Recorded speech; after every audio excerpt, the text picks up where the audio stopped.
Making of a Nation, a program in special English.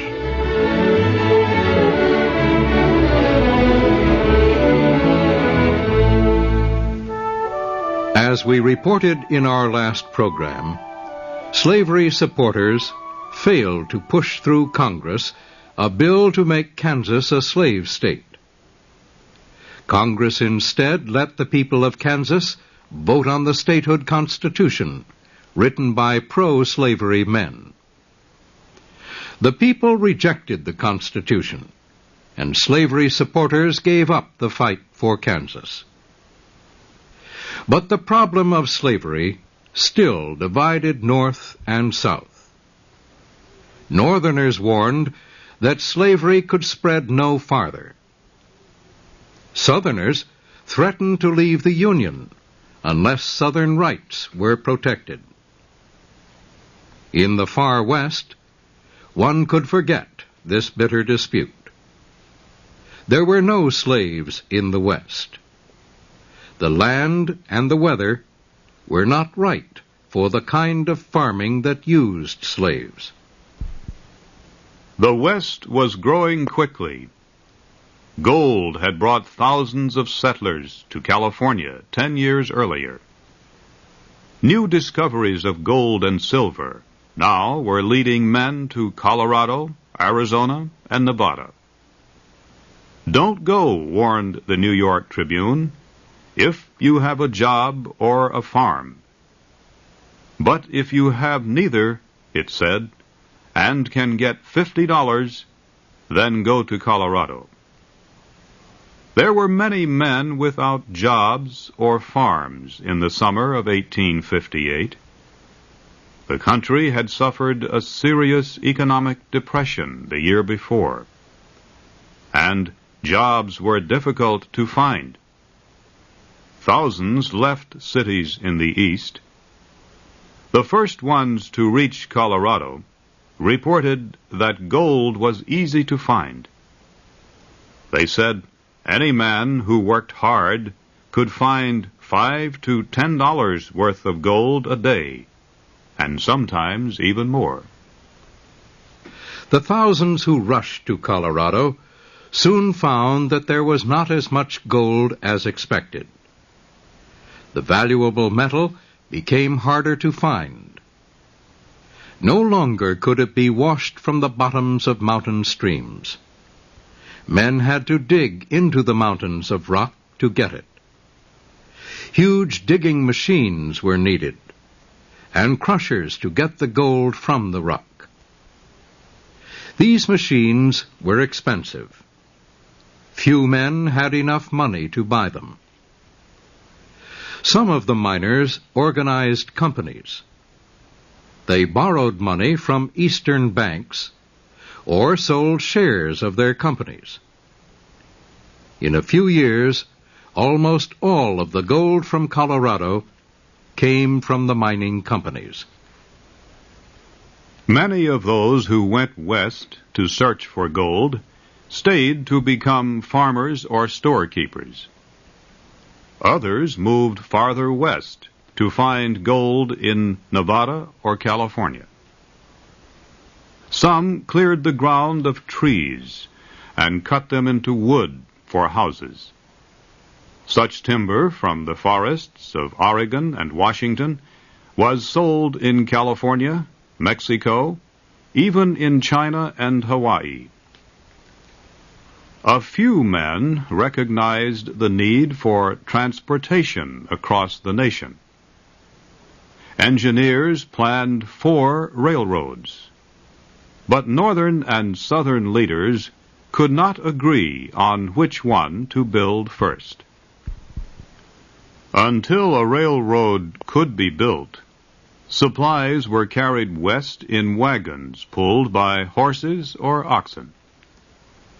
3 men, Russell, Majors, and Waddell, formed a transportation company in 1855 to carry government supplies to soldiers in the West.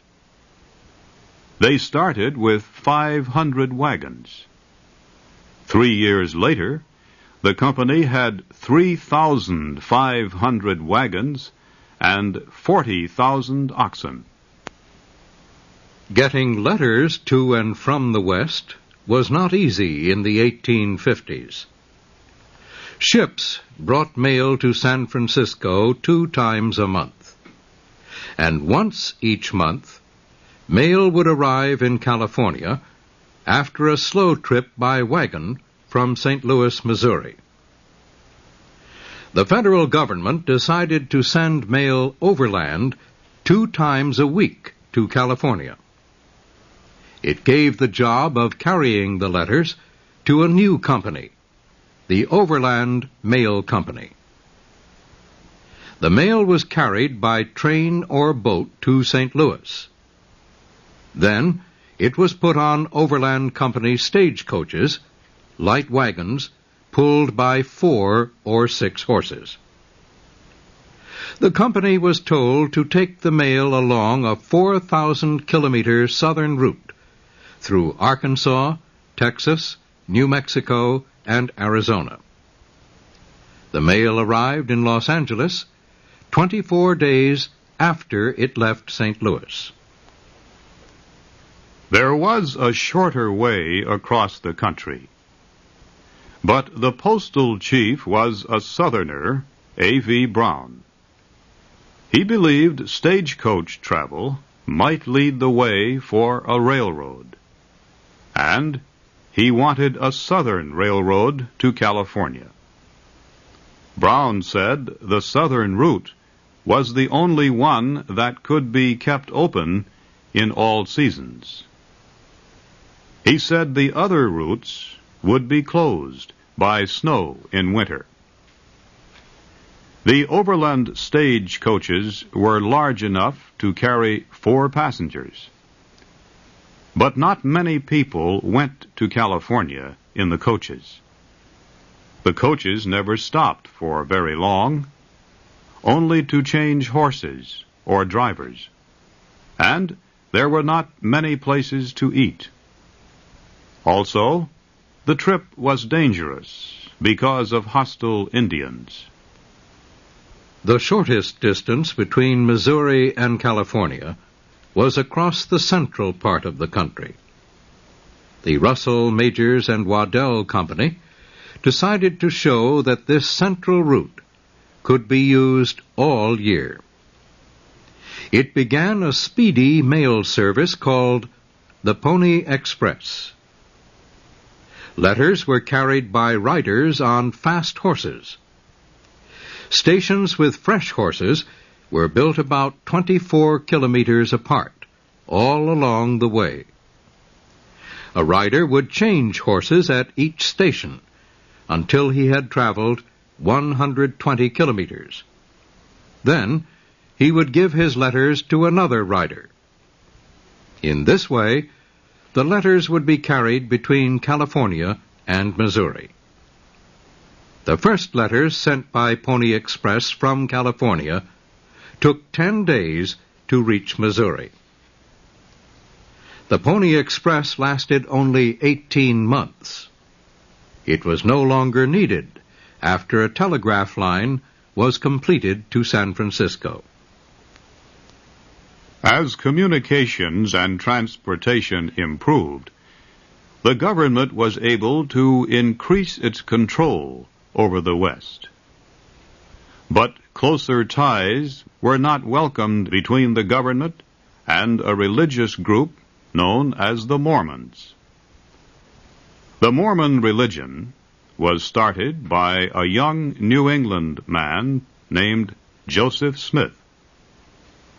In 1823, at the age of 18, Smith claimed that an angel told him of a golden book.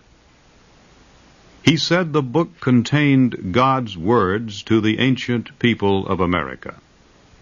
Smith said he was able to read the strange writing in this book and put it into English. He called this work the Book of Mormon. He organized a church and made himself its leader. Many people became Mormons. They believed themselves to be a special people, chosen by God. Mormons worked hard. They helped each other and shared with those in need. People who did not agree with the beliefs of the Mormons did not like them. Trouble developed between Mormons and other people. Joseph Smith was forced to move his people from New York to Ohio, and then to Missouri. The Mormons seemed finally to have found a home in Illinois. They built their own town and called it Nauvoo. They governed themselves and had their own defense force. The Mormons did so well that Nauvoo became the fastest-growing city in Illinois. Then, some members of the group split apart because of a new message Smith claimed to have received from God. Smith said God gave permission for Mormons to have more than one wife. This was polygamy, and it was opposed by almost all people. Some of the Mormons who left the church published a newspaper criticizing Smith and the other Mormon leaders. Smith destroyed the newspaper's publishing equipment. This caused non-Mormons to demonstrate and demand that Smith be punished. Smith was arrested and put in jail in Carthage, Illinois. His brother also was arrested. An angry mob attacked the jail and shot both Smith and his brother to death. The governor of Illinois ordered the Mormons to leave his state. He said only this would prevent further violence. There was no choice. They had to leave. The Mormons had a new leader, Brigham Young. Young decided to take his people west and find a new home for them. He wanted a place where they would be safe, where no one could interfere with their religion. Brigham Young told his people that he had seen their new home in a dream. He said they would search for it in the west, for a wide, beautiful valley. He said he would recognize it when he saw it. That will be our story in the next program of The Making of a Nation.